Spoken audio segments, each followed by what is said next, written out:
Dahil ulat panahon na po tayo, kasama muli ang ating nag-iisang weather tito na laging may panahon.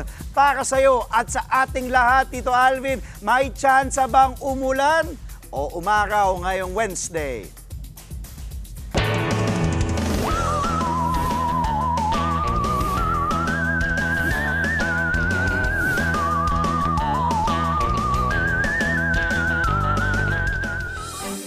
Good morning, Kuya Andre, at good morning, kapatid. Ulat panahon, pumuli tayo. Nakalabas na ng ating Philippine Area of Responsibility, yung binabantayan nating low pressure area. Yan po ay huling namataan ng Pag-asa kaninang alas 2 ng madaling araw sa around 375 kilometers west-southwest ng Pag-asa Islands. Wala na po yung magiging direktang epekto sa atin.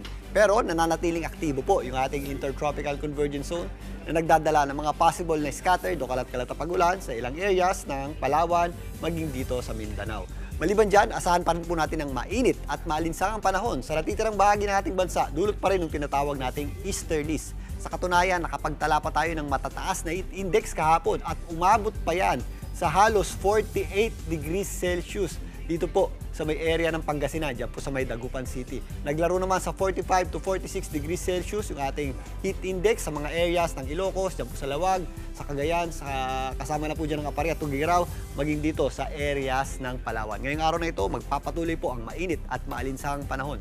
Dulot ng ating easterly sa malaking bahagi na po yan ng Luzon. Posible po tayo makaramdam ng heat index na hanggang sa 45 degrees Celsius to 46 degrees Celsius dito po sa areas ng Batak, Ilocos po yan, sa Lawag, ganun din po sa area ng Apari, Tugigaraw, maging dito sa Dagupan City, posible pa rin umabot sa 46 degrees Celsius yung ating heat index yan at magpapatuloy po ang ating mainit na panahon. Ganun din po dito sa Metro Manila, mataas o mapanganib na antas ng heat index pa rin ang ating aasahan na hanggang 41 degrees Celsius. Pero again, possible pa rin po yung mga isolated o mga localized na pagulan o thunderstorms na kadalasang nangyayari tuwing hapon at gabi. At mas mapapadalas na po yan sa mga susunod na araw at susunod na linggo, lalong-lalo na sa western section ng ating bansa. At sa katapusan nga ng Mayo hanggang unang bahagi ng Hunyo, maaari na pong bumalik yung ating tinatawag na southwesterly component ng hangin o yung ating hanging habagat. Aabangan po natin yan. Dito nga sa Metro Manila, magpapatuloy po tayong makakaranas ng mainit at malinsangang panahon sa tanghali. Medyo mababa yung ating tsansa ng pagulan.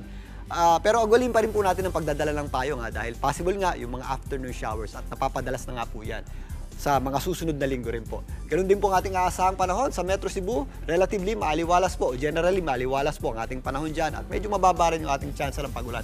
If ever may mga pagulan tayo, ito po yung mga dagdiang pagulan o yung mga dumadaan na pagulan lamang na hindi naman masyadong tumatagal. Pero dito sa Davao area, at sa malaking bahagi ng Mindanao, mataas po ang ating tsansa ng pag-ulan. Dulot pa rin po yan ng epekto ng ating tinatawag na Intertropical Convergence Zone. Although minsan sumisilip ang araw at nagpapakita po yan sa tanghali, ugalin pa rin po natin ang pagdadala ng payong at mag-ready po tayo sa mga possible na biglang buhos ng malalakas na pag-ulan na dulot ng mga thunderstorms. At yan po muna ang ulat ng ating panahon ngayong araw. Muli, ito po ang inyong Weather Tito Alvin na laging may panahon para sa inyo.